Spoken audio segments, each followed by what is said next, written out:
دعوتی خطاب دینے چلا ہوں اپنے مہمان خصوصی جو بہت لمبا سفر کر کے پہلے بھی بتا چکا ہوں، اپنی مصروفیات کو سے وقت نکال کر ہماری حوصلہ افزائی فرمائی، ہمارے سروں پہ شفقت کا ہاتھ رکھا۔ میں جتنا شکریہ ادا کروں میں سمجھتا ہوں کم ہے۔ آپ سب حضرات سے بھی یہ التماس ہے کہ مہمان کا اکرام کرتے ہوئے آپ نے توجہ سے سننا اور آخر تک جم کر بیٹھنا۔ دعا کے ہوگی اور دعا جیسے 23 ختم ہو، ایک ختم پہ دعا قبول ہوتی ہے، اور جہاں پہ 23 ختم قرآن ہو تو دعا کی قبولیت کی ذرا برابر بھی شک و شبہ نہیں ہے۔ آپ محبت کے ساتھ بیٹھیں گے اور انشاءاللہ حضرت کا بیان اگر آپ نے توجہ سے سنا اور دل جمی کے ساتھ سنا تو میں یہ یقین کے ساتھ اور وثوق کے ساتھ کہتا ہوں کہ آپ خالی دامن واپس نہیں جائیں گے، انشاءاللہ موتی نقطے اور ہیرے اپنے پاس ساتھ لے کر جائیں گے، کہ انشاءاللہ دنیاوی زندگی میں بھی آپ کے کام آئے گا، اور بالخصوص نہ ختم ہونے والی قبر اور آخرت کی زندگی میں آپ کے لیے نجات کا ذریعہ بنے گی اور آخری منازل روشن ہوگی۔ اب بلا تاخیر دعوت خطاب دینے چلا ہوں۔ آج کی اس پروقار تقریب کے مہمان خصوصی عادل عزیز شخصیت، استاد العلماء، استاد الحدیث جامعہ امدادیہ فیصل آباد، میری مراد حضرت مولانا مفتی محمد اعجاز۔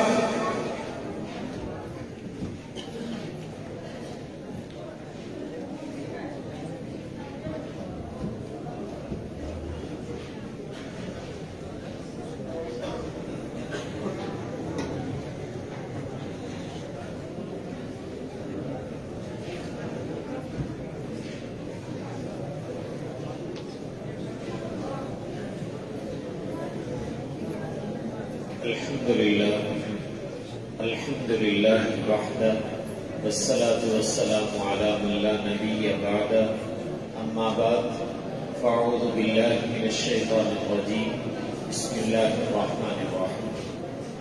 صبغۃ اللہ ومن احسن من اللہ صبغہ ونحن له عابدون، وقال اللہ تعالی ثم أورثنا الكتاب الذين اصطفينا من عبادنا، وقال النبي صلى الله عليه وسلم أشراف أمتي حملة القرآن، صدق الله وصدق رسوله النبي الكريم، ونحن على ذلك من الشاهدين والشاكرين، والحمد لله رب العالمين۔ اللهم صل على سيدنا محمد النبي الأمي وعلى آله وأصحابه وسلم تسليما۔ آپ حضرات مغرب کے بعد سے تشریف فرما ہیں اور دین کی بات سن، اور اس وقت جس تقریب میں میں اور آپ حاضر ہیں، جیسے ابھی آپ برخوردار سے سن رہے تھے، یہ ہمارے بیٹوں کی خوشی کا موقع ہے، اور کسی کی خوشی میں شرکت کرنا یہ اس کی خوشی کے اضافے کا ذریعہ ہوتا ہے۔ تو ایک بات تو یہ عرض کر دوں گا کہ میں اور آپ جو یہاں حاضر ہوئے ہیں تو ایک نیت کر لیجیے، اگر پہلے نہیں تو اب کر لیتے ہیں، وہ یہ کہ یہ جن بیٹوں نے قرآن پاک مکمل کیا، تجوید کی، حفظ کیا، اور جن اساتذہ نے یہ محنت کی ہے، تو میں اور آپ آج آنے کی ایک غرض یہ ہے کہ ہم ان کی حوصلہ افزائی کرنا چاہتے ہیں۔ ہم ان کی کیا کرنا چاہتے ہیں بھائی؟ حوصلہ افزائی کرنا چاہتے ہیں۔ اس کے لیے میں اور آپ حاضر ہوئے، اور اگر ان پڑھنے پڑھانے والوں کی میں اور آپ حوصلہ افزائی کریں گے تو یہ پہلے سے زیادہ کام کریں گے۔ جتنا یہ زیادہ کام کریں گے میرے اور آپ کے نامہ اعمال میں اجر و ثواب اتنا زیادہ ہوگا۔ تو اس لیے بھائی ایک نیت تو یہ کر لو کہ ہم ان کی حوصلہ افزائی کرنے کے لیے حاضر ہوئے۔ حاضر ہونا بھی حوصلہ افزائی ہے، لیکن اگر زبان سے بھی کر دیں تو یہ بہت ہی اچھا ہوگا۔ جب آپ فارغ ہوں علماء سے ملیں، ان بچوں سے ملیں، تو ان سے کہیں کہ مولانا آپ کا کام دیکھ کر دل خوش ہوا ہے، بیٹو آپ لوگوں کی محنت دیکھ کر دل خوش ہوا ہے، اللہ تعالیٰ تمہیں اور ترقیات عطا فرمائے، تو کیا بھائی اتنا جملہ ان علماء طلباء سے آپ لوگ بھی کہہ سکتے ہو کہ نہیں کہہ سکتے؟ تو اس لیے اس میں بخل سے کام نہ لیجئے گا، یہ جملہ ضرور کہیے گا۔ اور میں نے عرض کیا کہ اس سے ان طلباء اور ان اساتذہ کا حوصلہ بہت بلند ہوتا ہے، اور یہ ایسی بات نہیں ہے، شریعت بھی یہ کہتی ہے اور طبیعت بھی یہ کہتی ہے۔ میں دونوں کا ایک ایک حوالہ عرض کر دیتا ہوں۔ پہلے میں طبیعت کا حوالہ عرض کر دیتا ہوں۔ ہمارے ہاں پنجابی زبان میں ایک محاورہ ہے، ضرب المثل ہے، جو عینی حقیقت ہے کہ جب کسی کو شاباش دی جاتی ہے اس کا اثر کیا پڑتا ہے اس کے اوپر۔ تو میں نے کہا ہمارے ہاں محاورہ کا ایک جملہ بولا جاتا ہے، میں بول دیتا ہوں پھر ترجمہ بھی کرتا ہوں۔ پنجابی میں ہمارے ہاں کہتے ہیں کوڑا تے پھوڑا تھاپی نیا باندھے۔ گھوڑا تو آپ لوگ جانتے اور پھوڑا پھنسی بھی جانتے ہیں۔ گھوڑے سے آپ سارا دن کام لیں، جب شام کو اس کو باندھنے لگی تو اس کا مالک اس کی کمر پہ ہاتھ پھیرتا ہے، شاباش دیتا ہے اس کو کہ بھئی آپ نے بہت اچھا کام کیا۔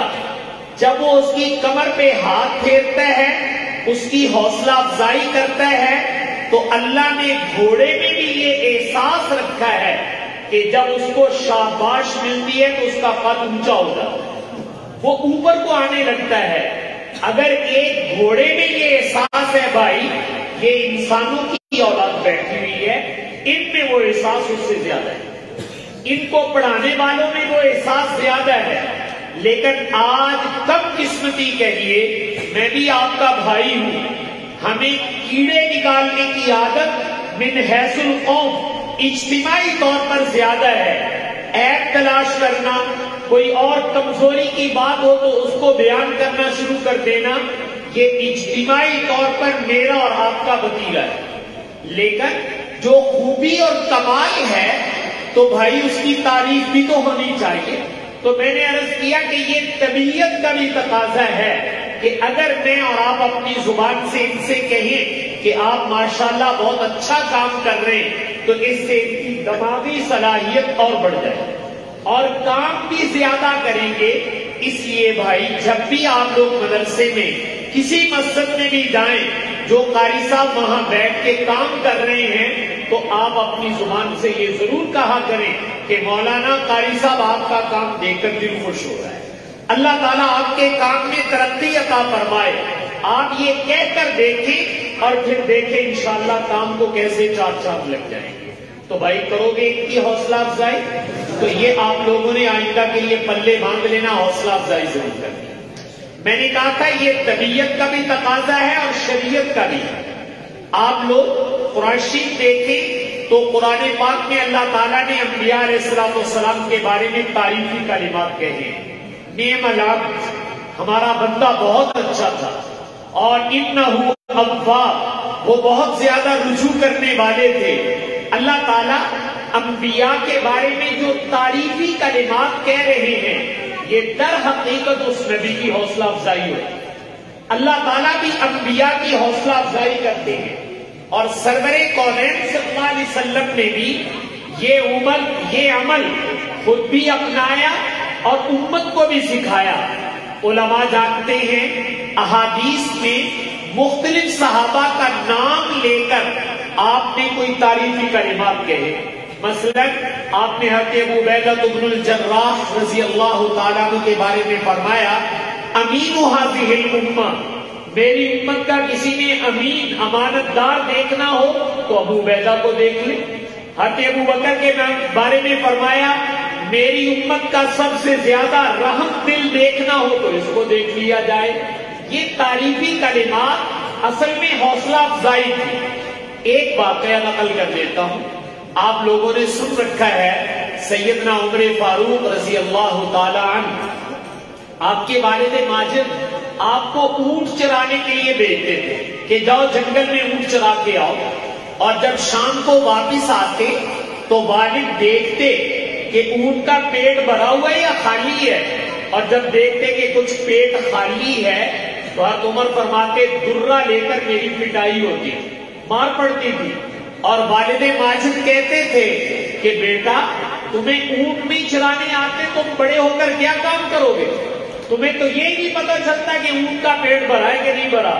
ادھر تو یہ ڈانٹ ڈپٹ تھی، لیکن جب یہی حضرت عمر نبی پاک صلی اللہ علیہ وسلم کے قدموں میں پہنچے اور آپ نے ہی تعلیم دی اور آپ ہی نے تربیت کی، سب کچھ آپ کے قدموں سے سیکھا، خود سکھانے کے بعد پڑھانے کے بعد پھر آپ نے شاباش کے طور پر، حوصلہ افزائی کے طور پر، حوصلے کو بلند کرنے کے طور پر ایک جملہ ارشاد فرمایا۔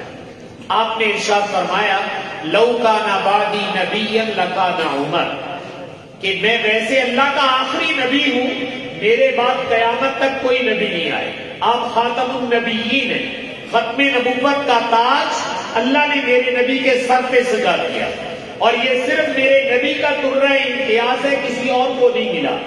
لیکن آپ نے حضرت عمر کا حوصلہ بلند کرنے کے لیے یہ کہا کہ عمر، اگر اللہ نے بالفرض میرے بعد کوئی نبی بنانا ہوتا تو تمہارے اندر یہ صلاحیت تھی کہ اللہ تمہیں نبی بنا دے۔ یہ آپ نے جو جملہ فرمایا تھا یہ حضرت عمر کا حوصلہ بلند کرنے کے لیے تھا، اور انہی جملوں نے حضرت عمر کو فرش سے اٹھایا اور عرش تک پہنچا دیا۔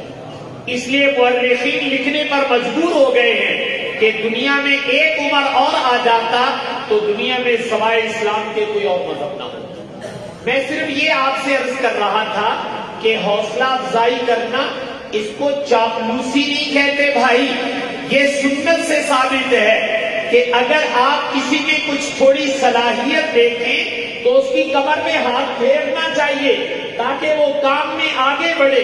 تو میں نے آپ سے درخواست کی ہے کہ آج حاضری کا ایک مقصد کیا ہے، ان طلباء اور جو ان کے اساتذہ چٹائیوں پہ بیٹھ کے سارا سال پڑھاتے ہیں، ہم انشاءاللہ زبان سے بھی ان کی حوصلہ افزائی کریں۔ تو کرو گے بھائی، آئندہ بھی کرنی آپ۔ چلیں اب آپ لوگ تشریف لائے ہیں تو میں ایک برکت عرض کر دیتا ہوں آج کی حاضری کی، چونکہ آپ تھکے تھکے لگتے ہیں تو میں نے کہا آپ کو یہ تو پتا چل جائے کہ ملنی کیا لگا ہے، پھر شاید آپ کی تھکاوٹ اتر جائے۔ ایک مسئلہ پہلے سن لیں پھر انشاءاللہ یہ بات سمجھ میں آئے۔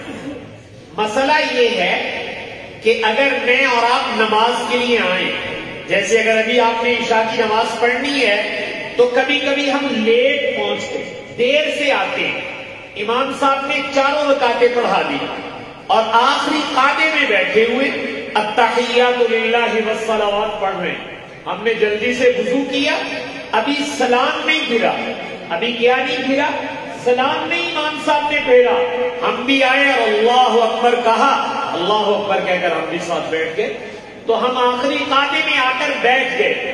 ابھی ہم بیٹھے تھے کہ 1 یا 2 منٹ کے بعد امام صاحب نے سلام دیا، تو ہماری 4 رکعتیں گزر گئی کہ نہیں گزر گئی؟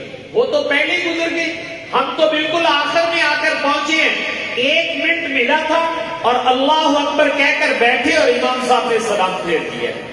پہلے مسئلہ سن لیں، مسئلہ یہ ہے کہ جو سلام پھرنے سے پہلے پہلے آ کر امام صاحب کے ساتھ بیٹھ جائے، اللہ تعالیٰ اس کو بھی باجماعت نماز کا ثواب دیتا ہے۔ اس کو بھی کون سا ثواب ملتا ہے؟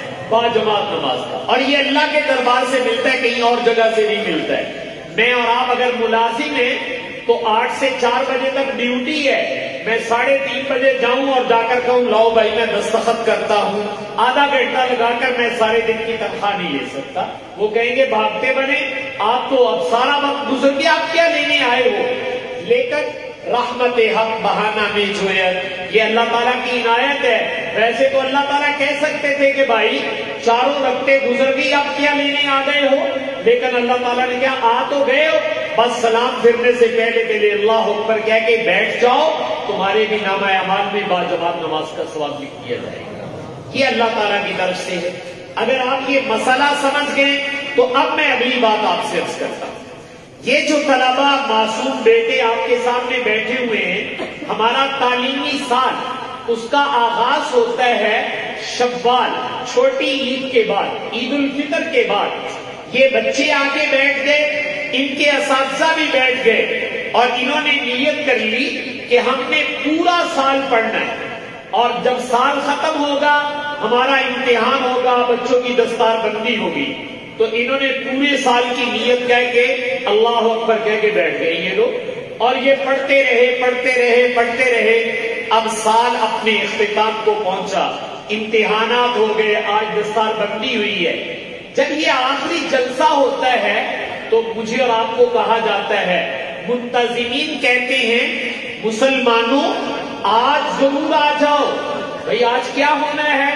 تو میں سمجھانے کے لیے کہنے لگا ہوں، یہ اصل میں کہتے ہیں کہ ہم نے جو نیت باندھی ہوئی تھی نا پورا سال پڑھنے کی، آج ہم نے اس نماز کا سلام دینا ہے۔ تم بھی آ کر بیٹھ جاؤ، جو اس تقریب میں آ کے بیٹھ جائے گا، بھائی ان کو تو پورا سال پڑھتے ثواب ملا ہے، لیکن سلام پھیرنے سے پہلے تو میں اور آپ بھی آ کر بیٹھ گئے، تو ان کے صدقے سے وہ ثواب اللہ تعالیٰ مجھے اور آپ کو بھی عطا فرما دے۔ تو کیا خیال ہے، اگر پورے سال کا ثواب 2-3 گھنٹے میں ملتا ہو تو لگا لینی چاہیے کہ نہیں لگا لینی چاہیے؟ تو اس لیے اب میں آپ سے درخواست کروں گا کہ جب سالانہ تقریب ہونا ہے، سالانہ جلسہ جنہیں تسی کہتے ہو، تو آئندہ سے آپ نے خود فون کر کے پوچھا کرنا ہے کہ مولانا سلام کتنا پھیرنا ہے، سلام آپ نے کس دن پھیرنا ہے ہمیں بتا دو، ہم بھی وضو کر کے آگے بیٹھ جائیں گے تاکہ اللہ تعالیٰ ہمیں پڑھے پڑھائے کا ثواب عطا فرما دے۔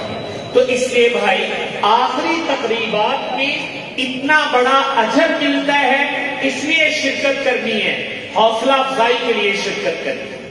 چلے ایک بات اور کہہ دیتا ہوں، رسول پاک صلی اللہ علیہ وسلم نے ارشاد فرمایا کہ یہ جو نیک مجالس ہوتی ہیں، اللہ تعالیٰ کے گھر میں اس وقت میں اور آپ بیٹھے ہوئے ہیں، جب یہ مجلس اپنے اختتام کو پہنچتی ہے تو اللہ تعالیٰ مختلف اعلانات کرواتے ہیں۔ ان اعلانات میں سے ایک اعلان حدیث میں یہ آتا ہے کہ فرشتے اعلان کرتے ہیں جب مجلس ختم ہوگی، قد بدلت سیئاتکم حسنات، بھائی تم آئے تھے اپنے نامہ اعمال میں بہت سارے گناہ لے کے آئے تھے، میں اور آپ خطا کار ہیں، ہمارے نامہ اعمال میں بہت سارے گناہ بھی موجود ہیں، لیکن مجلس کی برکت یہ ہے کہ جب اس میں اور آپ حاضر ہوئے، جب اٹھنے لگے تو یہ اعلان کیا جا رہا ہے کہ تمہارے گناہوں کو مجلس کی برکت سے نیکیوں سے بدل دیا۔ تو بھائی یہ گناہوں کا نیکیوں سے بدل دیا جانا یہ اس مجلس کی برکت ہے۔ تو اس لیے میں نے آپ سے عرض کیا ہے کہ بھئی ان کی حوصلہ افزائی کی نیت بھی کر لیں، پڑھے پڑھائے ثواب کی نیت بھی کر لیں، اور یہ بھی کہ انشاءاللہ اس کی برکت سے میری اور آپ کی خطاؤں کو اللہ تعالیٰ معاف کر دیں گے، بلکہ نیکیوں سے بدل دیں گے۔ کر لی ان باتوں کی نیت۔ اب میں آپ سے ان بچوں کا تھوڑا سا تعارف کرا دیتا ہوں کہ یہ بچے اب کیا بن گئے۔ پہلے ویسے تمہارے ہی بچے تھے، لیکن اب کیا بن گئے ہیں، تو میں نے عرض کیا میں ان بچوں کا آپ کو تعارف کرانے لگا ہوں۔ جیسے دنیا میں جب بچے کسی چیز کو مکمل کرتے ہیں، کسی کورس کو، تو بتایا جاتا ہے کہ صاحب یہ کیا بن گئے، کہتے ہیں جناب یہ ڈاکٹر بن گئے، یہ انجینئر بن گیا ہے، یہ وکیل بن گئے، یہ جج صاحب بن گئے، یہ کلرک بن گیا ہے۔ تو بھائی یہ کیا بنے ہیں، یہ آپ سے عرض کرنا چاہتا ہوں تاکہ پتہ تو چلے کہ یہاں جو پیداوار تیار کی جا رہی ہے یہ کیا بن کے نکل رہے ہیں۔ اگر پتہ ہوگا تو بھائی میں اور آپ ان کی قدر کریں گے، پتہ نہیں ہوگا تو شاید میں اور آپ ان کی قدر نہ کر سکیں۔ اللہ نے کن نعمتوں سے ان کو نوازا ہے۔ ایک دولت جو ان بچوں میں پائی جا رہی ہے وہ عرض کر دیتا ہوں۔ حق تعالیٰ قرآن میں ارشاد فرماتے ہیں ثم اورثنا الکتاب الذین اصطفینا من عبادنا، یہ جو بچے ہیں جنہوں نے قرآن پاک حفظ مکمل کیا، تجوید پڑھی، دینی علوم حاصل کیے ہیں، ان میں ایک خوبی اور کمال یہ ہے کہ ان کا چناؤ اور ان کا انتخاب اللہ تعالیٰ نے براہ راست، ان کا چناؤ اور انتخاب۔ اچھا یہ بتائیے ان کے اور بھی بہن بھائی گھروں میں ہیں یا نہیں؟ ان کے اور بھی بہن بھائی گھروں میں ہیں۔ آخر والد کے دل میں ان کے متعلق کیوں آیا کہ بھئی اس بیٹے کو بھیج دیا جائے؟ تو بھائی میں دیانتاً آپ سے عرض کرتا ہوں اللہ تعالیٰ کی نظر رحمت ان بچوں کی طرف متوجہ ہوئی، اور مجھے اور آپ کو بطور امانت اللہ نے یہ دیے ہیں اللہ تعالیٰ دینے کے بعد کہتے ہیں اولاد تو ہم نے دی ہے، اپنی اولاد میں سے یہ بچہ ہمیں واپس کر دیا۔ تو میں نے کہا یہ بچے جو یہاں بیٹھے ہوئے ہیں تو ان کے ایک خوبی یہ ہے کہ ان کا قرآن کے لیے جو انتخاب کیا گیا ہے وہ کس ذات کی طرف سے ہے؟ اللہ تعالیٰ کی طرف سے ہے۔ یہ اللہ تعالیٰ کے چنے ہوئے لوگ ہیں، اللہ تعالیٰ کی نظر رحمت پڑی اور ان کو قرآن پاک کا وارث بنایا گیا ہے، قرآن پاک کا حافظ بنایا گیا ہے۔ تو ایک خوبی یہ ہے کہ یہ اللہ تعالیٰ کے چنے ہوئے لوگ ہیں۔ دوسری خوبی عرض کرنے لگا ہوں، لیکن اس کو بھی پہلے مسئلے سے سمجھ لیں، پھر وہ کمال سمجھ میں آ جائے گا۔ میں اور آپ آخر فوت تو ہونا ہی ہے۔ جب میں اور آپ فوت ہوں گے تو ہمارے رشتے دار تو بہت زیادہ ہیں، خاندان تو بہت بڑا ہوتا ہے، لیکن جو میری پراپرٹی ہے، میری جائیداد ہے، میری وراثت ہے، وہ پورے خاندان میں تقسیم ہوگی یا میرے قریبیوں کو ملے گی؟ تو ضابطہ یہ ہے کہ وراثت پورے خاندان کو نہیں دی جاتی بلکہ قریبیوں کو ملتی ہے۔ میں مثال دے کے عرض کر دیتا ہوں، اگر میں فوت ہوا اور میرے بیٹے اور بیٹیاں موجود ہیں تو میری جائیداد کے وارث کون بنیں گے؟ بیٹے اور بیٹیاں بنیں گے، بہن بھائی نہیں بنیں گے۔ چونکہ بیٹا اور بیٹی قریب ہے، بہن اور بھائی ذرا دور ہے۔ اگر قریب والا موجود ہو تو دور والا وارث نہیں بنتا۔ وراثت کا اصول یہ ہے کہ وہ قریبیوں کو ملا کرتی ہے۔ وراثت کن کو ملتی ہے؟ جو قریب ہوتا ہے اس کو وراثت ملتی ہے، جو دور کا ہوگا رشتہ دار اس کو وراثت نہیں ملے گی۔ یہ ایک اصول ہے۔ جب آپ یہ اصول سن چکے ہیں تو علم یہ میرے نبی کی وراثت ہے، یہ قرآن میرے نبی کی وراثت ہے، یہ میرے نبی اپنی امت کے لیے چھوڑ کر گئے ہیں۔ ساری امت اپنے نبی کا کلمہ پڑھنے والی ہے، ہم سب امتی ہیں، لیکن سوال یہ ہے کہ میرے نبی کی وراثت کو کون سنبھالے گا؟ تو آپ نے ابھی اصول سنا ہے، وراثت ان کو ملے گی جو قریبی ہے۔ وراثت کن کو ملتی ہے؟ جو قریبی ہوتے ہیں۔ سرور کونین صلی اللہ علیہ وسلم نے ایک روایت میں ارشاد فرمایا، ہم جو انبیاء کی جماعت ہیں، لم یورثوا دینارا ولا درہما، ہم اپنی جائیداد میں مال و دولت نہیں چھوڑتے، ہم کوئی درہم اور دینار نہیں چھوڑتے۔ ہماری وراثت کیا ہوتی ہے؟ تو آپ نے فرمایا بل ورثۃ العلم، ہم اپنی وراثت میں اپنا علم چھوڑ کر جاتے ہیں۔ تو یہ علم میرے نبی کی وراثت ہے، اب اس کو کون سنبھالے گا؟ اصول یہ ہے کہ جو قریبی ہے وہ وراثت کو سنبھالے گا۔ اگر آپ یہ اصول بھی سمجھ گئے تو میں اب اگلی بات کہتا ہوں۔ اللہ نے ان بیٹوں کو جن کو میں اور آپ دیکھ رہے ہیں روحانی طور پر، جسمانی نہیں، روحانی طور پر ہمارے ان بچوں کو ہمارے نبی پاک کا قرب عطا کیا ہے، اور دلیل یہ ہے کہ وراثت ان کو دے دی گئی۔ اگر ان کو روحانی طور پر حضور کا قرب حاصل نہ ہوتا تو وراثت ان کو نہ ملتی۔ اگر اللہ نے وراثت ان کو دی ہے تو وراثت ملنا یہ علامت اور نشانی ہے کہ اللہ تعالیٰ نے ہمارے ان بچوں کو اپنے نبی کے ساتھ کون سا قرب دے دیا؟ روحانی۔ تو اس وقت دو دولتیں ان بچوں کو حاصل ہوئی ہیں، ایک یہ کہ یہ اللہ کے چنے ہوئے ہیں، اور دوسری دولت یہ کہ یہ میرے نبی کے روحانی طور پر بالکل قریب ہو گئے، جس کی وجہ سے وراثت ان کا مقدر بنی ہے۔ تو بھائی جو اللہ کے چنے ہوئے لوگ ہوں ان کی قدر کرنی چاہیے کہ نہیں کرنی چاہیے؟ اور جو میرے نبی کے وارث ہوں، نبی کے ساتھ روحانی طور پر قریب ہوں، ہمیں ان کی بھی قدر کرنی چاہیے۔ تو میں نے کہا بچے آپ کے ہیں لیکن یہ چنے ہوئے اللہ کے ہیں، بچے آپ کے ہیں لیکن ہمارے نبی کے ساتھ روحانی قرب اللہ تعالیٰ نے ان کو عطا فرما دیا، اور دلیل یہ ہے کہ نبی کا علم اللہ تعالیٰ نے ان کے سینے میں جمع کر دیا ہے۔ تو میں اور آپ ان کی قدر کو پہچانیں کہ اس وقت اللہ تعالیٰ نے ان کو کتنا اونچا مرتبہ عطا کر دیا۔ اچھا، ان بیٹوں نے قرآن پاک حفظ کیا ہے، تو قرآن پاک کس کی کتاب ہے؟ اللہ تعالیٰ کی۔ تو بھائی جن کی انہوں نے کتاب پڑھی ہے، ابھی آپ دیکھ رہے تھے ان کو رومال پگڑیاں دی جا رہی تھی، تو ہماری طرف سے تھا، لیکن جس کی کتاب حفظ کی ہے تو اللہ تعالیٰ سے بھی تو درخواست کرنی چاہیے کہ باری تعالیٰ آپ کا کلام ان بیٹوں نے حفظ کیا ہے. تو دنیا میں اصول ہے کہ جب کسی کا کوئی کام کیا جاتا تو انعام بھی اسے لیا جاتا ہے. تو ان کو اللہ کی طرف سے بھی کوئی انعام ملنا چاہیے کہ نہیں ملنا چاہیے؟ بھائی جس کی کتاب پڑھی ہے اس کی طرف سے بھی کوئی انعام ملنا چاہیے کہ نہیں ملنا چاہیے؟ تو میں وہ آپ سے عرض کرنے لگا ہوں اللہ تعالیٰ ان کو کیا انعام دیتے ہیں. آپ لوگ قرآن شریف کی آیت پڑھتے ہیں انا نحن نزلنا الذکر وَإِنَّا لَهُ لَحَافِظُونَ. اللہ تعالیٰ کا لفظ اللہ یہ میرے اللہ کا ذاتی نام اور الرحمن الرحیم الملک القدوس یہ میرے اللہ کے کون سے نام ہیں؟ صفتی نام. ایک ذاتی نام ہوتا ہے اور کچھ صفاتی نام ہوتے ہیں. ذاتی نام تو لفظ اللہ ہے اور باقی جو نام ہیں یہ صفاتی ہیں. اللہ کی صفت ہے ان کی طرف اشارہ کرنے کے لیے میں نے کہا یہ صفاتی نام ہے.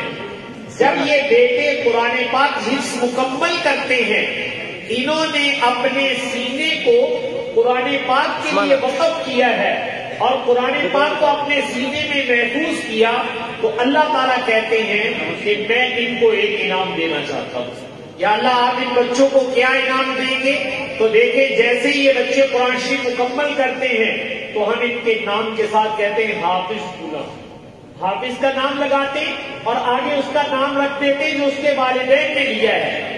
یہ جو اس کے نام سے پہلے لفظ حافظ کا استعمال کیا جاتا ہے حافظ اور حفیظ ہونا یہ میرے اللہ کی صفت ہے ان کا صفتی نام ہے. جب یہ بچے قرآن پاک کو اپنے سینے میں مکمل کرتے ہیں تو اللہ تعالیٰ بطور انعام اور اعزاز کے اپنا صفتی نام اٹھا کر ان کے نام کا حصہ بنا دیتا. بھائی آج کے بعد تم ان کو حافظ کہا کرو. یہ جو میں اور آپ ان کو حافظ کہتے ہیں یہ انعام کس کی طرف سے آیا ہے؟ اللہ تعالیٰ کی طرف سے. اصل تو یہ اللہ تعالیٰ کے لیے استعمال ہو رہا تھا لحافظون، لیکن اللہ تعالیٰ نے اپنا صفتی نام اٹھا کر اپنے ان بندوں کے نام کا حصہ بنا دیا کہ یہ تمہیں بطور اعزاز کے دیا جاتا ہے. یہ لفظ حافظ یہ میرے اللہ کا دیا ہوا انعام ہے. اللہ نے اپنا نام ان کے سر کا تاج بنا دیا اس لیے میں آپ ان کو حافظ کہتے ہیں. اچھا اس کے ساتھ ایک بات اور سن لیجیے وہ یہ کہ ان بچوں نے جو کتاب پڑھی ہے یہ کتاب مجھے اور آپ کو کون دے کر گئے تھے؟ میرے اور آپ کے نبی سرور کونین صلی اللہ تعالی علیہ وآلہ وسلم. اللہ تعالیٰ نے ان پہ نازل کی اور وہ مجھے اور آپ کو اپنی امت کو دے کر گئے. ایک اصول سن لیں اس کے بعد یہ بات سمجھ میں آ جائے گی. دنیا کا اصول یہ ہے ہمارے بچے اسکول کالج میں تعلیم حاصل کرتے پڑھتے ہیں تو وہ جو سلیبس نصاب کتابیں جس ادارے میں لکھ کر بھیجی ہوتی ہیں تو جب ہمارا بچہ ان کو پاس کر لیتا ہے تو وہ ادارے والے اس کو سند دیتے ہیں، وہ ادارے والے اس کو سرٹیفکیٹ دیتے ہیں. بھئی آپ نے ہماری کتابیں پڑھی ہیں ہمارا سلیبس پڑھا ہے لہذا آپ کو ڈگری اور آپ کو سند ہم جاری کریں گے. مثلا ہمارے بچے میٹرک کا امتحان دیتے ہیں تو پنجاب ٹیکسٹ بورڈ اس کی کتابیں پڑھی ہوتی ہیں تو جو ہمارے مختلف بورڈ ہیں وہ ان کو سند جاری کرتے ہیں. اور کوئی بچے اگر آکسفورڈ کا نصاب پڑھتے ہیں ان کا امتحان دیتے ہیں تو آکسفورڈ والے ان کو سند جاری کرتے ہیں کہ آپ نے ہماری کتاب پڑھی ہے سند اور ڈگری ہم دیں گے. سوال اس اصول کے مطابق یہ بنتا ہے کہ ان بیٹوں نے جو کتاب پڑھی ہے وہ میری اور آپ کی تو ہے نہیں، وہ تو اللہ نے بھیجی اور لے کے کون آئے؟ میرے اور آپ کے نبی لے کر آئے ہیں.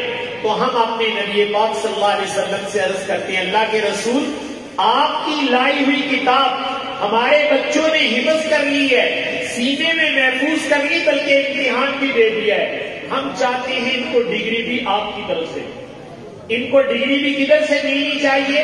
نبی پاک صلی اللہ علیہ وسلم کی طرف سے ملنی چاہیے چونکہ سلیبس اور کتاب ان کی لائی ہوئی پڑھی ہے تو جن کا سلیبس پڑھا جاتا ہے ڈگری وہ دیتے ہیں. تو اللہ کے نبی کہتے ہیں تم گھبراؤ نہیں، تم اپنے بچوں کو حافظ بناؤ ڈگری ہم دیں، اعزاز ہم کریں گے، سند ان کو ہم دیں گے، تو اللہ کے نبی ہمارے ان بچوں کو کیا ڈگری عطا فرمائیں گے؟ تو سرور کونین صلی اللہ علیہ وسلم نے ایک حدیث میں ارشاد فرمایا کہ تم اپنے بچوں کو حافظ بناؤ، پھر زبانی نبوت سے ان کو ڈگری، سند اور سرٹیفکیٹ ایک ملے گا جو نبی جی کو عطا کر سکتے ہیں، کسی اور کے دائرہ اختیار میں نہیں۔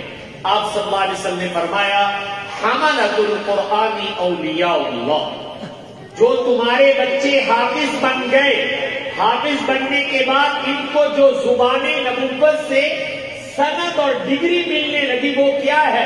آپ نے ارشاد فرمایا اپنے بچوں کو لاؤ اور تمہارے نبی کی زبان سے یہ ڈگری اور یہ سند دی جاتی ہے کہ بچے تو تمہارے ہیں لیکن آج کے بعد یہ اللہ کے ولی بن چکے۔ ان کے اللہ کے ولی ہونے کی سند زبانی نبوت سے ملی ہے۔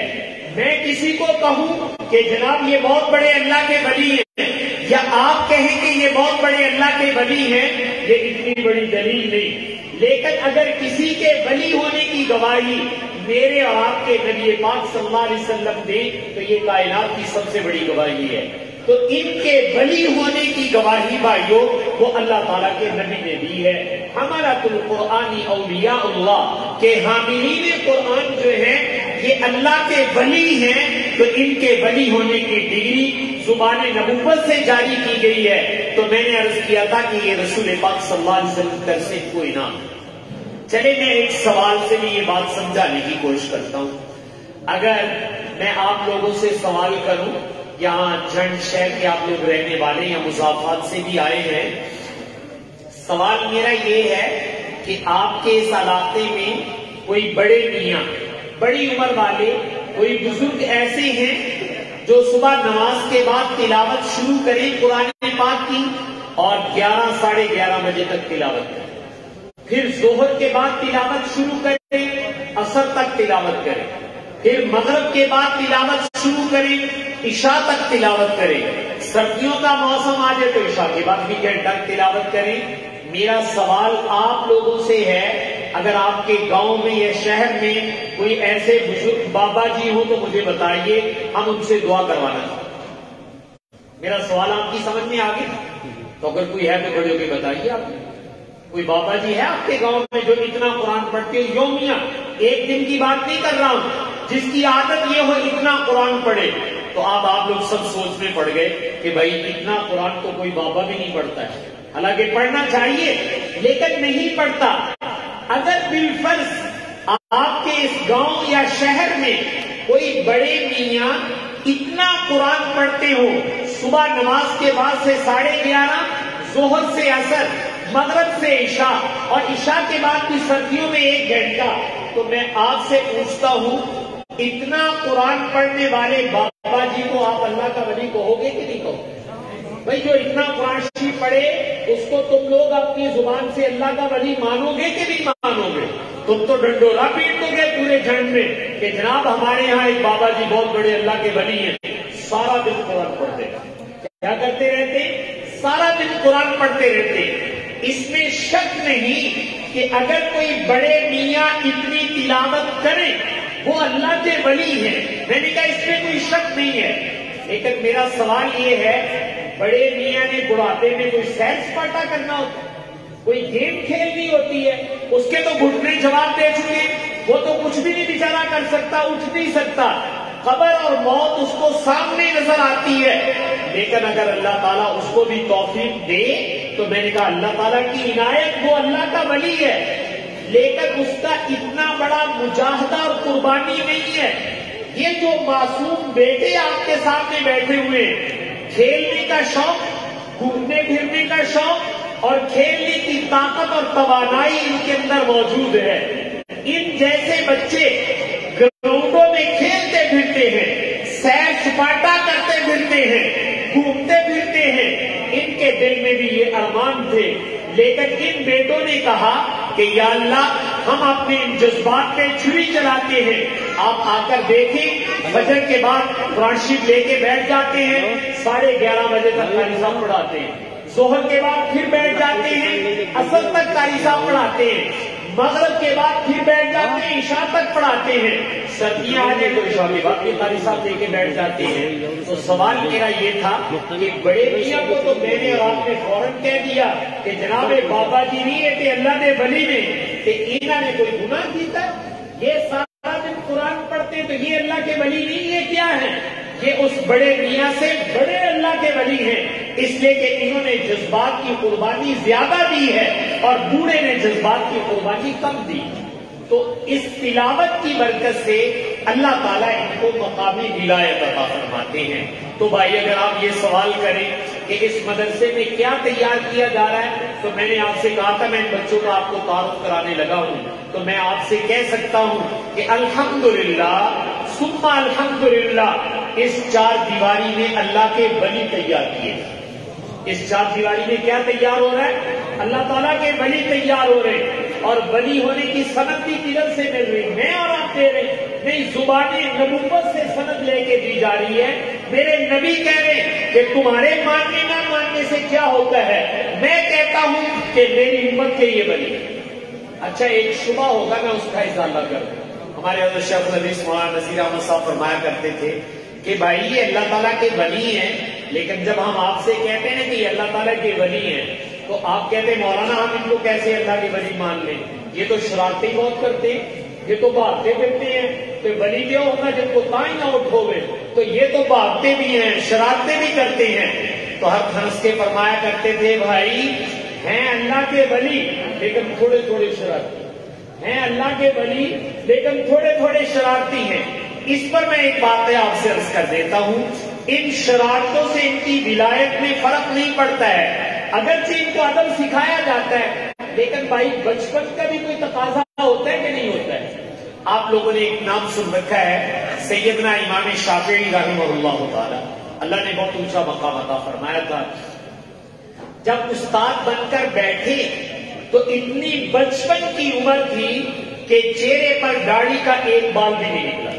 استاد بن کر بیٹھ گئے، بڑے بڑے لوگ سامنے بیٹھے ہیں اور یہ کل کا بچہ بیٹھ کے ان کو سبق پڑھا رہا ہے۔ علم تو بھائی جس کے پاس آئے گا اس کے سامنے جھکنا پڑے گا۔ تو امام شافعی سبق پڑھا رہے ہیں اور بڑے بڑے لوگ سامنے بیٹھے سبق پڑھ رہے ہیں۔ جب سبق پڑھ رہے تھے تو آپ نے دیکھا ہے ہماری جو پرانی دیہاتوں کی مسجدیں ہوتی تھی اس میں چڑیاں اپنے گھونسلے بنا لیتی، آڑنے پالے نہیں رہے۔ تو چڑیا جب ان گھونسلوں میں رہتی ہیں تو کبھی کبھی آپ نے دیکھا ہوگا دو چڑیا آپس میں گتھم گتھا بھی ہو جاتی ہیں، آپس میں لڑ بھی پڑتی ہیں۔ جب وہ چڑیا گتھم گتھا ہوتی تو نیچے آگے گر جاتی۔ امام شافعی رحمۃ اللہ علیہ جہاں بیٹھے سبق پڑھا رہے تھے تو دو چڑیا آپس میں گتھم گتھا ہوئی اور امام کے پاس آ کر گر گئی۔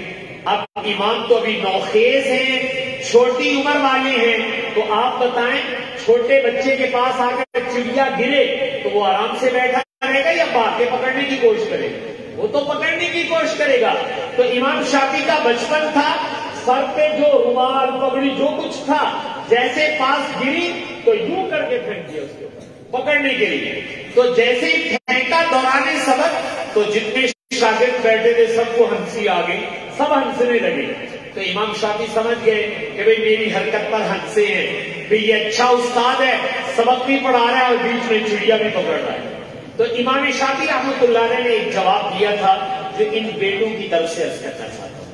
امام شافعی رحمۃ اللہ علیہ نے فرمایا کہ بھئی ہم نے چڑیا پکڑ کے کوئی نیا کام کیا، ہم نے چڑیا پکڑ کے کوئی نیا کام کیا ہے، ہم نے وہی کام کیا ہے جو تم بھی اپنے بچپن میں کرتے رہے، ہم نے وہی کام کیا ہے جو تم بھی اپنے بچپن میں کرتے رہے ہو۔ ان معصوموں کا بچپن ہے، ان کا شوق پن شرارت کر لینا وہ ان کے بچپن کا تقاضا ہے۔ میں کہنا یہ چاہتا ہوں اللہ کے لیے اس کو مان جاؤ کہ اللہ تعالیٰ نے ان کو مقامی ولایت عطا کی۔ ہمارے ایک برخوردار ہیں، استاد ہیں شعبہ حفظ کے، قاری صاحب ہیں۔ تو ایک دن میرے پاس آئے اور آ کر مجھے کہنے لگے حضرت میرے گھر کا فلاں تقاضا ہے اور وہ پورا نہیں ہو رہا، کوئی میری مدد کر دے یا کسی سے کہہ سن دے، ہمارا وہ کام ہے، اس کے لیے کوئی پیسے چاہیے تھے، تو اللہ تعالیٰ کرے وہ میرا کام ہو جائے۔ تو میں نے کہا قاری صاحب ایک بات کہنے لگا ہوں، اگر مان جاؤ تو انشاءاللہ تمہارا کام ہوگا۔ کہنے کہ کیا بات ہے؟ میں نے کہا جن بچوں کو پڑھاتے ہو نا تم، وہ سارے اللہ کے ولی ہیں. وہ سارے کیا ہیں؟ اللہ کے ولی. اچھا آپ لوگ اللہ کے ولیوں کو ویسے مانتے ہو کہ نہیں مانتے ہو؟ بھائی اللہ کے ولیوں کو مانتے ہو تو یقیناً جب اللہ کے ولی ہیں تو ہم تو اپنے بزرگوں سے دعا بھی کروا لیتے کہ بھئی ہمارے لیے دعا کر دیں. تو یہ بزرگ ہیں یہ جو آپ کے سامنے بیٹھے ہوئے ہیں اور یہ مقامی ولایت ہے. تو میں نے اس سے کہا بیٹے اگر میری بات مانو وہ یہ کہ جو تمہارے شاگرد ہیں نا سارا دن قرآن پڑھتے ہیں حافظ ہیں وہ اللہ کے ولی ہیں تو میری درخواست یہ ہے کہ جاؤ جا کر ان سے دعا کرا. لیکن میں نے ساتھ یہ بھی کہا کہ ٹڈوں دعا کرائی جا کے تو نہ کرائیں. یعنی یہ سمجھ کے کروانا ہے کہ میں ولیوں سے دعا کرانے لگا ہوں. تو میں نے کہا تمہارا کام ہو جائے گا لیکن یہ کہ میری بات پہ یقین کر کے جاؤ کہ میں ان کو اللہ کا ولی سمجھ کے مانوں گا. باقی میں کہا مننا تو اس واسطے نہیں کہ دیہڑی تو انہوں نے کوٹتا ہے پھینکے گا نہ تو انہوں کہ میں اللہ کا ولی بنے گا. لیکن اگر مان لو تو میں گارنٹی دیتا ہوں تمہارا کام ہے. میں دیانتاً آپ سے عرض کرتا ہوں برخوردار ہیں. وہ گئے اور انہوں نے جا کر بچوں سے کہا بیٹے آپ لوگ اللہ کے ولی ہو اور حدیث میں آتا ہے استاد نے بھی کہا کہ تجھے اللہ کے ولی تو میری یہ ضرورت ہے آپ لوگ ہاتھ اٹھا کر دعا کہ اللہ تعالیٰ میری ضرورت کو پورا فرما دے. الحمدللہ اس نے دل سے جا کے دعا کرائی. شام کو عشاء کے بعد مجھے اس کا فون آیا کہا حضرت میرا کام ہو گیا میرا کام ہو گیا اللہ نے کر دیا ہے. تو میں کہا قاری صاحب آپ تو آپ مان گے کہ یہ اللہ کے ولی ہے. تو میں آپ سے بھی عرض کرتا ہوں کہ بھائی بحمدللہ یہ جو معصوم قرآن شریف پڑھتے ہیں یہ اللہ کے ولی ہیں. تو اب میری درخواست یہ ہے کہ جب آپ مدرسے میں آیا کریں نا کوئی پوچھے کہاں جا رہے ہو تو کہہ دیا کرو ہم اللہ کے ولیوں کی زیارت کرنے کے لیے. کہاں جا رہے ہیں؟ اللہ تعالیٰ کے ولیوں کی زیارت کرنے کے لیے جا رہے ہیں. بھائی تم یہ نیت کر لو اور اس نیت سے دیکھ لو تمہارا کام ضرور ہو جائے گا. ایک شرارتہ کرتے کہ اللہ جانے دینے کا کام جانے پوچھنا لت اڑایا دے. ان کو کہو کہ بھائی تمہیں تو اللہ کا ولی ہم مانتے ہم ولی سمجھ کے تمہاری زیارت کرنے کے لیے آتے ہیں. تو بحمدللہ ان مدارس میں نے کہا اللہ کے ولی تیار کیے جا رہے ہیں. تو یہ میرے اور آپ کے لیے سعادت ہے کہ اللہ میری نسل کو ولی بنا. دیکھیں دنیا میں کوئی چور ڈاکو بھی ہو آپ اس سے پوچھ کے دیکھیں کہ بھئی تمہارا بیٹا اللہ کا ولی بنے یا تمہارا بیٹا ڈاکو بنے تو ڈاکو بھی کہے گا یار میں تو بہت گناہگار ڈاکو کا میرا بیٹا اللہ کا ولی بننا چاہیے. تو ہم آپ سے کہتے ہیں کہ بھائی آج نیت کر لو کہ انشاءاللہ ہم اپنی اولاد کو اللہ کا ولی بناؤ گے اپنی اولاد کو اللہ کا ولی. تو انشاءاللہ یہاں استادوں کے پاس بھیجو یہ اللہ کے ولی بنا دیں گے. اور مرنے کے بعد میں نے کہا انشاءاللہ یہ میرے اور آپ کے کام ہے. آخری ایک بات کہہ دیتا ہوں پھر بات سنیں. آپ لوگ تشریف لائے ہیں آپ دیکھ رہے ہیں یہاں قرآن پاک کی تعلیم ہوتی ہے یہ بچے ہمارے پڑھتے ہیں. تو بھائی کیا قرآن شریف پڑھنے کا ٹھیکہ انہیں کو دیا ہوا ہے یا مجھے اور آپ کو بھی پڑھنا چاہیے؟ مجھے اور آپ کو بھی پڑھنا چاہیے. میں اور آپ بھی یہ عزم لے کر جائیں کہ انشاءاللہ ہم بھی قرآن پاک کی تلاوت میں ناغہ نہیں کریں گے. ہم بھی قرآن پاک کی تلاوت میں ناغہ نہیں کریں گے. اہتمام کے ساتھ قرآن شریف پڑھیں گے. ابھی جب یہ بچے قرآن شریف ختم کر رہے تھے تو ختم کرنے کے بعد انہوں نے ایک دعا مانگی ہے اللہ تعالیٰ سے. اللہ تعالیٰ کرے کہ مجھے اور آپ کو بھی اس کی سمجھ آ جائے. اس دعا کا پہلا جملہ پڑھ دیتا ہوں. ان بیٹوں نے اللہ سے دعا مانگی ہے قرآن شریف ختم کرتے ہی اللہم آنس وحشتی فی قبری کہ یا اللہ قبر میں تو ایک نہ ایک دن جانا ہے. جب میں قبر میں جاؤں گا تو اکیلے اکیلے جائیں گے اور منو مٹی کے نیچے ہوں گے تو قبر میں اکیلے دل کیسے لگے؟ بھائی قبر میں اکیلے رہنا پڑے گا تو بھائی دل لگے گا اکیلے کا. اکیلے آدمی کا دل نہیں لگتا ہے. دیکھیں آج ہم آپ سے ملاقات کے لیے آئے ہیں. اگر ہمارے بڑے ادریس صاحب کہیں کہ حضرت آپ رات کو ادھر رہیں ہمارے یہاں ہم نے آپ کی چارپائی قبرستان میں ڈالی. ہم نے آپ کی چارپائی کہاں ڈالی ہے؟ قبرستان میں ڈالی ہوئی ہے. آپ رات کو وہاں جا کے سو جائیے گا آرام کر رہے تو میرا دل گھبرائے گا کہ نہیں گھبرائے گا کہ یار تم مجھے قبرستان میں لٹانے لگے ہو حالانکہ قبر سے باہر لٹا رہے تب بھی دل گھبراتا ہے. تو بھائی ایک دن مجھے اور آپ کو قبر کے اندر جا کر لے اور اکیلے جانا ہے. اکیلے تنہائی سے تو ہر انسان گھبراتا ہے. قرآن شریف پڑھ کے ہم اللہ تعالیٰ سے پہلی دعا یہ مانگتے ہیں اللہم آنس وحشتی فی قبری یا اللہ جب میں قبر میں جاؤں اکیلا ہوں گا تنہائی ہوگی وحشت ہوگی اس میں میرا دل لگانے کا ذریعہ، میرے انس اور محبت کا ذریعہ اس قرآن کو بنا دیا۔ اور حدیث میں آتا بھی ہے، جیسے مختلف صورتوں کے متعلق، سورہ تبارک الذی کے متعلق اور صورتوں کے متعلق، کہ جب ہم قبر میں جائیں گے تو انشاءاللہ اگر ہم قرآن کی تلاوت کا اہتمام کرتے ہیں تو میری اور آپ کی شفاعت کے لیے قرآن قبر میں آتا ہے، اور میت اس سے مخاطب ہو کر پوچھتی ہے کہ تو کون ہے؟ جب سب لوگ چھوڑ کر چلے گئے تو میرے پاس ہے، تو قرآن مخاطب ہو کر اس کو کہتا ہے میں اللہ کا وہ کلام ہوں جس کو دنیا میں کبھی تو اونچی آواز سے پڑھتا تھا، کبھی آہستہ آواز سے پڑھتا تھا، اب بے غم رہ، میں تجھے جنت میں داخل کروا کے چھوڑوں۔ تو بھائی کتنا خوش قسمت ہے وہ مسلمان کہ وہ قبر میں جائے تو قرآن پاک اس کی شفاعت کے لیے وہاں پہنچ جائے، تو قرآن اسی کا دل قبر میں لگائے گا جو آج اپنا دل قرآن کے ساتھ لگائے۔ تو میں اور آپ اپنے دل کو قرآن کے ساتھ وابستہ کریں، اور میں نے کہا تلاوت کا بھائی اہتمام کیا کرو، تلاوت کا ناغہ نہ ہونے دو، ایک رکوع دو رکوع پڑھ لو لیکن قرآن پاک کو کھولو ضرور، اس کی تلاوت ضرور کرو، اور جب میں اور آپ کے اہتمام سے تلاوت کریں گے تو انشاءاللہ قبر میں یہ میرے اور آپ کے جی لگانے کا ذریعہ بنے گا۔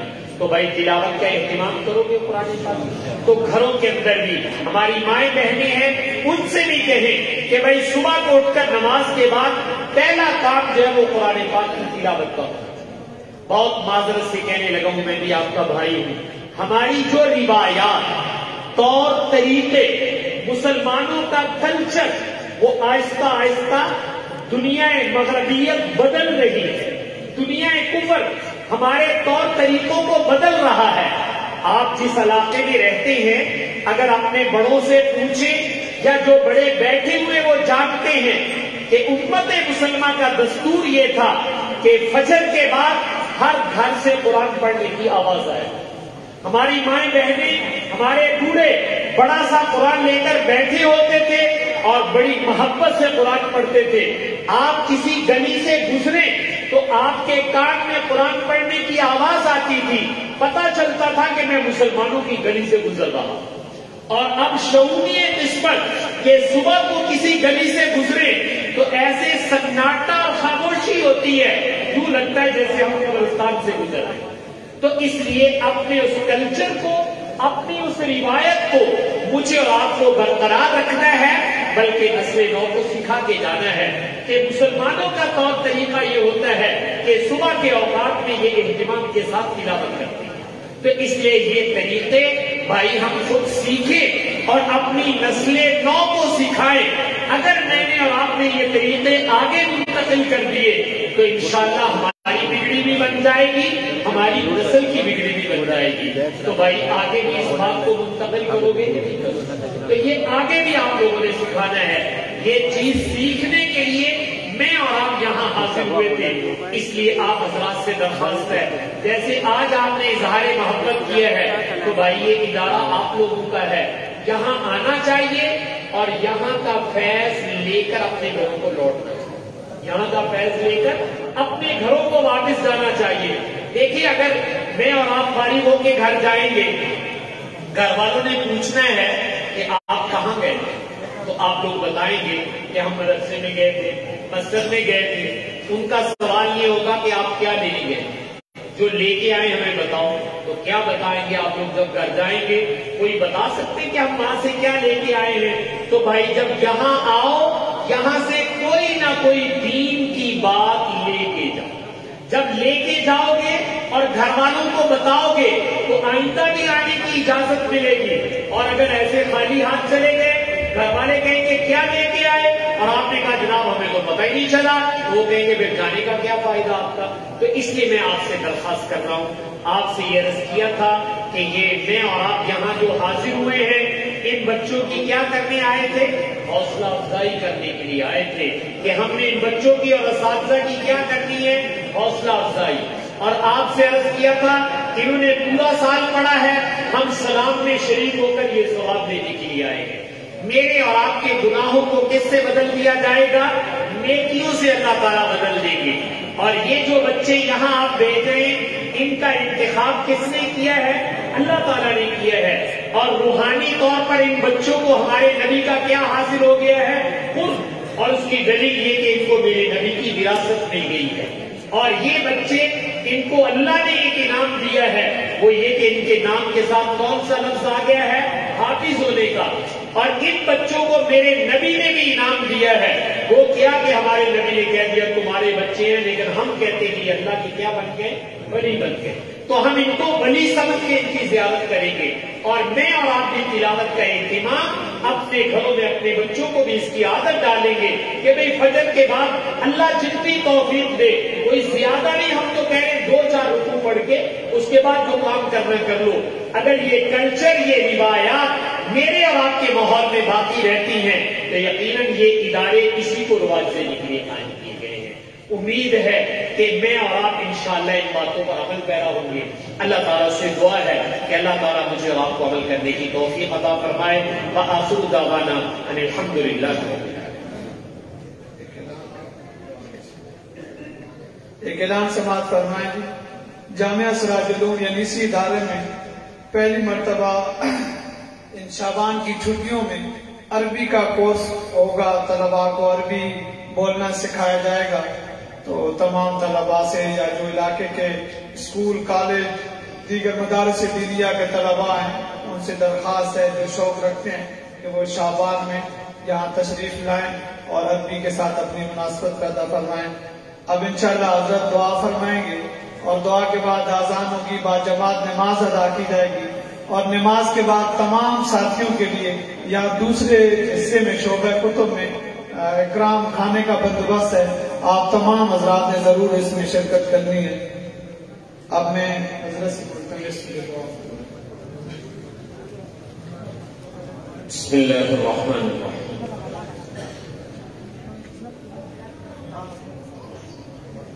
الرحمن الرحیم مالک یوم الدین. یا ذا الجلال والاکرام، یا ذا الجلال والاکرام، یا ذا الجلال والاکرام. یا حی یا قیوم، یا غیاث المستغیثین، یا مجیب دعوت المستقیم، یا ارحم الراحمین، یا حنان یا منان یا وہاب یا ودود. اللهم صل على سيدنا محمد النبي الأمي وعلى آله وأصحابه وسلم تسليما. اللهم صل على محمد كلما ذكره الذاكرون وصل على محمد كلما غفل عن ذكره الغافلون. جزا الله عنا سيدنا محمدا صلى الله عليه وسلم ما هو أهله. ربنا آتنا في الدنيا حسنة وفي الآخرة حسنة وقنا عذاب النار. ربنا ظلمنا أنفسنا وإن لم تغفر لنا وترحمنا لنكونن من الخاسرين. ربنا لا تزغ قلوبنا بعد إذ هديتنا وهب لنا من لدنك رحمة إنك أنت الوهاب. اللهم احسن عاقبتنا في الامور كلها واجرنا من خزي الدنيا وعذاب الاخره. اللهم اكفنا بحلالك عن حرامك واغننا بفضلك عمن سواك. اللهم انا نسالك علما نافعا وعملا متقبلا ورزقا واسعا وشفاء من كل داء. اللهم آت نفوسنا تقواها وزكها أنت خير من زكاها أنت وليها ومولاها. اللهم آتنا أفضل ما تؤتي عبادك الصالحين. یا اللہ جو دین کی بات کہی سنی گئی ہم سب کو عمل کرنے کی توفیق عطا فرما. یا اللہ جن بیٹوں کی تکمیل ہوئی ان سب کو شرف قبول عطا فرما. یا اللہ ہمارے لیے ان کو بہترین صدقہ جاریہ بنا، اپنی قرب و رضا اور ہماری نجات کا ذریعہ بنا. یا اللہ تمام مدارس، مکاتب، مساجد، خانقاہیں، دینی مراکز یا اللہ ان کو آباد فرما. یا اللہ ان کو رشد و ہدایت کا مرکز بنا، کسی آنے والے کو رشد و ہدایت سے محروم نہ فرما. یا اللہ کسی آنے والے کو رشد و ہدایت سے محروم نہ فرما. جماعتیں، افراد، ادارے جہاں جہاں بھی دینی خدمات سر انجام دے رہے یا اللہ ان کے کاموں میں برکتیں عطا فرما، یا اللہ ان کے کاموں کو قبولیت عطا فرما، یا اللہ ان کے کاموں کو ہمارے لیے ذریعہ نجات بنا۔ یا اللہ آج تک جتنا دین کا کام ہوا، جو ہو رہا، جو قیامت تک ہوگا، یا اللہ ہم سب کے لیے دعا گو ہیں، ان تمام نیک کاموں میں ہم سب کو حصہ عطا فرما۔ یا اللہ ان تمام نیک کاموں میں ہم سب کو حصہ عطا فرما، ان کی خیریں اور برکتیں ہم سب کو عطا فرما۔ یا اللہ تمام پریشان حالوں کی پریشانیاں دور فرما، تمام بیماروں کو شفا نصیب فرما، بالخصوص بھائی ممتاز صاحب جن کے گردوں کا معاملہ ہے، یا اللہ ان کو صحت، قوت، عافیت عطا فرما۔ گھروں میں، ہسپتالوں میں جہاں بھی مسلمان بیمار ہیں، یا اللہ سب کو شفائے کامل عطا فرما، شفائے عاجل عطا فرما، شفائے مستمرہ عطا فرما۔ یا اللہ ہمیں صحت کی نعمت کی قدر اور شکر ادا کرتے رہنے کی توفیق عطا فرما۔ یا اللہ جو اس صحت کی نعمت کی ناقدری ہوئی، اپنے فضل سے ہمیں معاف فرما۔ یا اللہ بے روزگاروں کو حلال طیب روزی نصیب فرما، بے اولادوں کو نیک صالح لمبی عمر والی اولاد عطا فرما۔ جتنی امت مسلمہ آج تک فوت ہو چکی، یا اللہ سب کی مغفرت کاملہ فرما، جنت الفردوس میں اعلیٰ مقام عطا فرما۔ جتنی امت مسلمہ زندہ ہے، ہمیں پورا پورا دین پر چلنے کی توفیق عطا فرما۔ یا اللہ ہم سب کا خاتمہ بھی کامل ایمان پر عطا فرما، موت کے وقت کلمہ طیبہ جاری فرما۔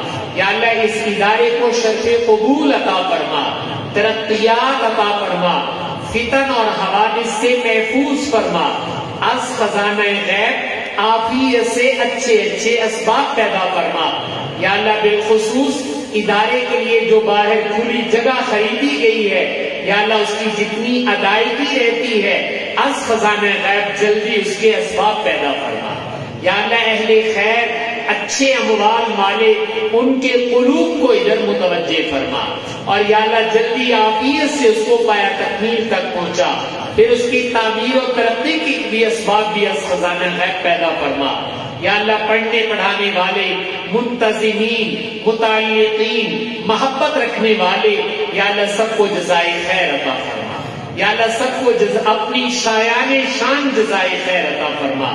یا اللہ ملک پاکستان کو بھی ترقیات عطا فرما، امن اور ایمان کا گہوارہ بنا۔ یا اللہ میرے ملک کو امن اور ایمان کا گہوارہ بنا۔ یا اللہ میرے ملک کو اقوام عالم کی ہدایت کا ذریعہ بنا۔